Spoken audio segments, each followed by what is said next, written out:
Hello everyone, today we are going to start our new lesson. We are going to start our IGCSE from first lecture, okay? So inshallah we will cover the whole IGCSE chemistry portion. So starting from the very first topic, that is matter, very basic topic. You have also studied in your previous classes as well. If you analyze this, that basically matter is divided into two basic categories. One is pure matter,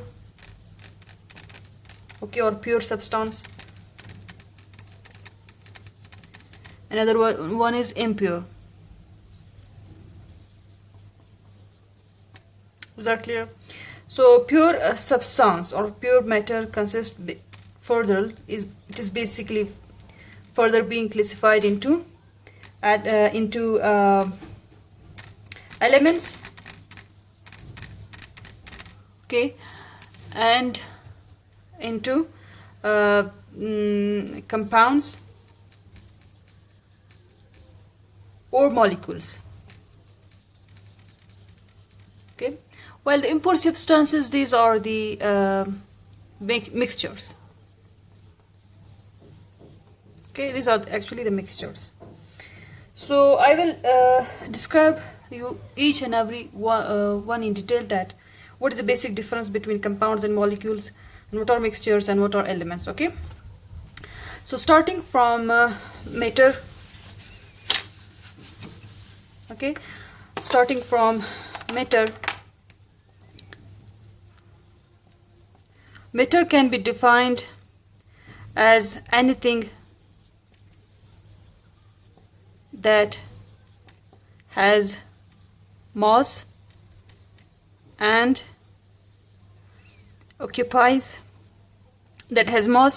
volume. Anything that has mass and volume, this is called matter. For example, gases, okay, all the gases, they do occupy mass and they do have volume, okay. For example, solids, okay. For example, all the liquids, okay. So these are the physical states of matter, okay. Then coming towards the matter, the pure form, okay. I told you that pure form of matter, it is basically divided into two parts. That one is element, another one is compounds or molecules. So what elements can be defined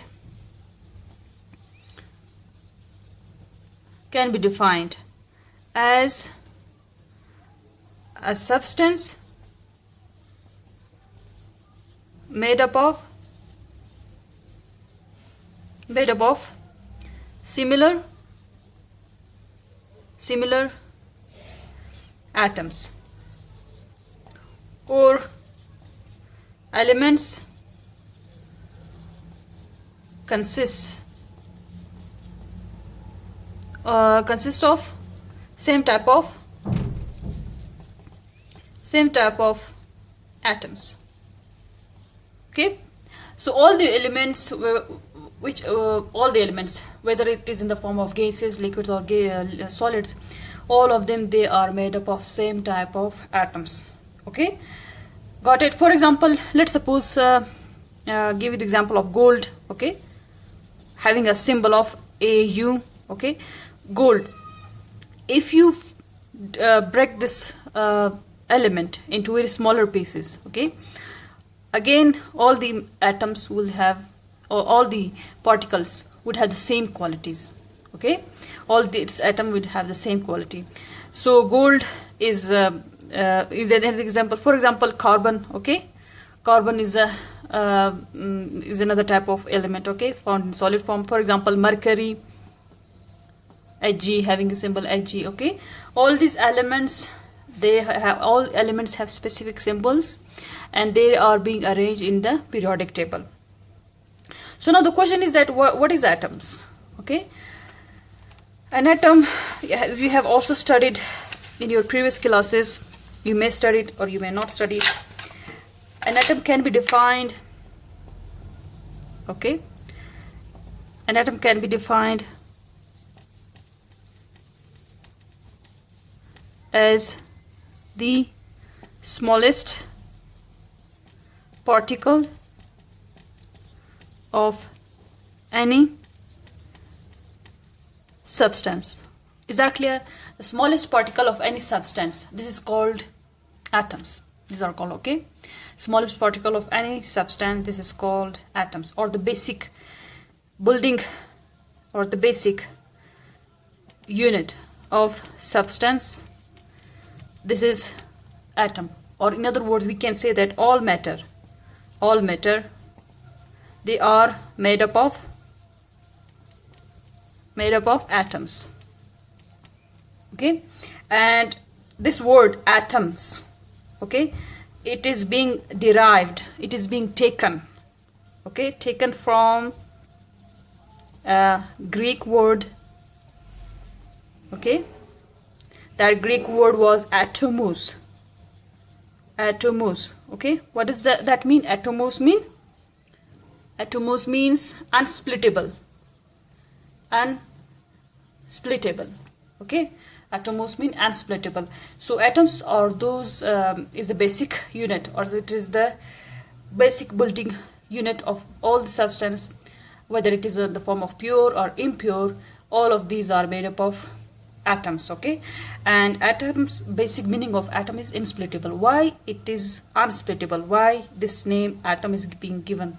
Why this unsplittable name is being given? Okay, if you study history, when the atom was in the process of discovering, when historically the scholars, they believe that all the substance, they are made up of very small particles, okay. They are made up of very small particles. We cannot see them and we cannot divide them, okay. So for example, this is a gold, okay. Say for example, this is gold. If I break this gold into very small pieces, okay, very small pieces, again the small pieces, they are made up of very small particles. These small particles which cannot be further divided, okay. These small particles which are undivisible, or you cannot break them furtherly. These small particles, these are called atoms. They name these particles as atoms, okay. Those scholars named these unsplittable particles as atoms.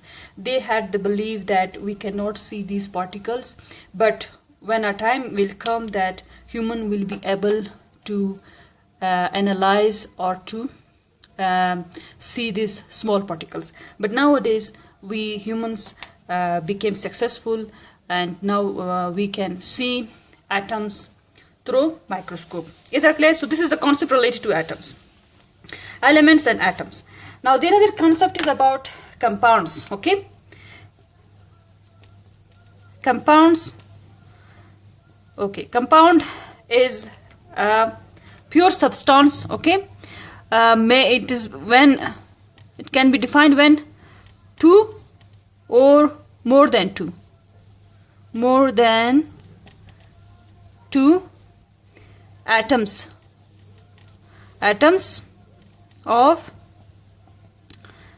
different elements combine together chemically. Is that clear? Combine together. When atoms of different elements combine together chemically, they are called compounds. I told you earlier that compounds, they are come under the category of pure matter. Why they are pure matter? Okay, because they are pure, because the ratio of atoms of elements are always same. That is why they are pure, okay. The ratios, they cannot be changed, whether that compound is in the form of liquid, gas or solid. The ratios of the atoms of the elements, they are always would be the same. For example, let's suppose H2O, water, okay. This is a compound. You can see over here 2 atoms of hydrogen is there and 1 atom of oxygen is there, okay. So the ratio of hydrogen to oxygen is 2:1.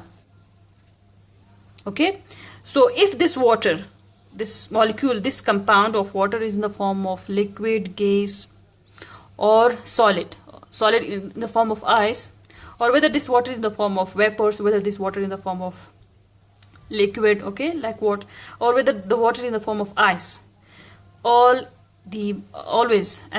the compound would have the same fixed ratio. That's why we categorize compounds under the umbrella of pure substance, pure matter. Okay, so these compounds, they are pure substances. Okay, why? Because the ratio of the atoms of the elements, they are always fixed. Okay, they are unchangeable. Let's suppose another example. For example, give you another example. Compound, let's suppose salt. Okay, sodium chloride. Okay, this is salt, table salt. Here the ratio of sodium and chlorine is 1:2. Sodium is 1 atom of sodium and 1 atom of chlorine is present. So whether this sodium chloride, if you convert this sodium chloride into gas, if you convert this into solid, okay, or if you convert this into liquid, in all these three physical state, the compound sodium chloride would have the same ratio of sodium and chlorine. Is that clear? Now the next topic is about molecule. Some students get confused about molecule and compound. Molecule can be defined as when two or more than two atoms combine together. Okay, the definition is the same. Okay, so where the difference lies? Okay, the difference between compound and molecule, okay, when two or more than two atoms combine together chemically. Here also I must reuse the word chemically because atoms combine together chemically. Okay, so when two or more atoms combine together chemically, for example, oxygen is a molecule, O2. Carbon dioxide is a molecule, CO2. Okay, nitrogen, N2. Okay, for example, sugar, C6H, sorry, it is not sugar, it is glucose, H12O6, glucose. Okay, it consists of three different type of elements: carbon, hydrogen, and oxygen. Okay, so three different types of element having ratio of 6:12:6 combine together and they form the glucose. Is that clear? So now where the difference between compound and molecule, most of the students get confused about that, where they think that when molecules combine together they form compounds, but this is not the case. Okay, the difference between molecule and compound, the difference between molecule and compound is in their nature or way of formation. Keep in mind, very important, how the atoms react together, how the atoms combine together, in what way. Okay, this specifies the molecule and compound. Okay, if the atoms, okay, for example, this is two atoms, if the atoms give electron, this is one electron. If the atoms not give electrons, sorry, it is molecule, if the atoms share electrons, if the two atoms share electrons, then what will we say? That covalent bond is formed. Okay, so all the molecules, they have covalent bond. Okay, so the basic difference between molecules and compound is the the factor is bonding, how the atoms combine together. If the atoms combine together through covalent bonding, then we will say that a molecule is formed. Okay, but if the atoms combine together either through covalent bonding or if they combine through ionic bonding, in both the case we can say that a compound is formed. Is that clear? In other words, compound is a little bit larger umbrella than molecule. Okay. Let's suppose, for example, water, H2O. I can call H2O as a molecule. Okay. Why? Because in H2O, the bonding is covalent bonding, and the compound I can also call H2O as compound. Why? Because according to the definition of compound, they can either have ionic bonding or covalent bonding. Both. Either compound can be formed either through sharing of electrons between atoms or through transferring of electrons between atoms. Again, I will repeat, compounds are formed either through the sharing of electrons between atoms, that is covalent, or either through transfer of electrons between atoms, that is called ionic bonding. Is that clear? In the same case, sodium chloride, which is an ionic compound, okay, plus and minus charge, okay. So the sodium chloride is formed as a result of transfer of electrons between atoms. Sodium transfer electron to chlorine. So we can also we can only call sodium chloride as a compound. We cannot call sodium chloride as a molecule. So sodium chloride is not a molecule. Is that clear? Sodium chloride is not a molecule, it is only a compound. Why? Because it is formed as a result of ionic bonding. Is that clear? So if let's clarify this more. For example, this is a circle, compound, these are compounds, and inside the circle molecule lies. So compound is much more larger umbrella as compared to molecule. Molecule, here the condition is only covalent bonding. The condition is only covalent bonding. But in compound, okay, both covalent and ionic bonding may be present between atoms. Is that clear? So this is the definitions related to compound, molecule and element. Okay. Now the next topic was about mixture. Okay. As I told you earlier, that mixture was we place this mixture under the category of impure substance. Okay. Impure substance mean that the ratio of the atoms, they are not fixed. Okay.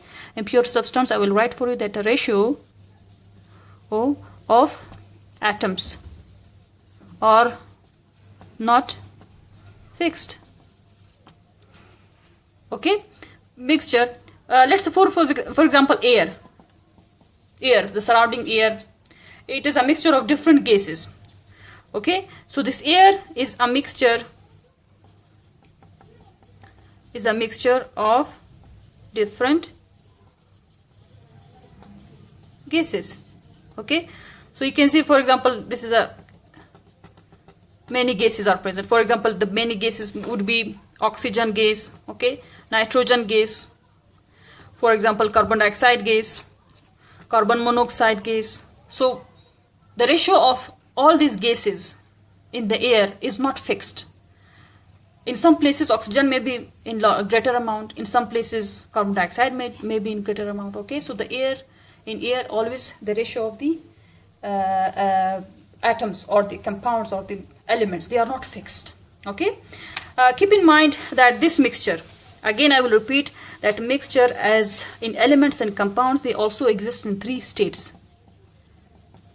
Okay, like for example air, okay, which is gases. Okay, then solutions. Okay, solution is also a mixture. Okay, solutions, for example solutions like the juices that you use daily. Okay, juices like Pepsi, all these are solutions. Okay, and then for example alloys. Okay, so this is in the form of liquid type of mixture. This is air type of gas type of mixture. Okay, and alloy is, again I will repeat, it is also a mixture in the form of solid. So it is a solid mixture. Okay, how we prepare alloys? When different metals combine together. When different metals combine together. When we combine different metals, okay, then we create or we produce alloys. Okay, the steel that you can see in building constructions, all this is a form of alloy. Okay, and the aluminum, this aluminum is also an alloy. Okay, so alloys are used, are very useful, and they are being used for different purposes. Okay, so this is the overall first lecture of our today chemistry, and it was related to atoms, elements, compounds, and mixtures. Okay.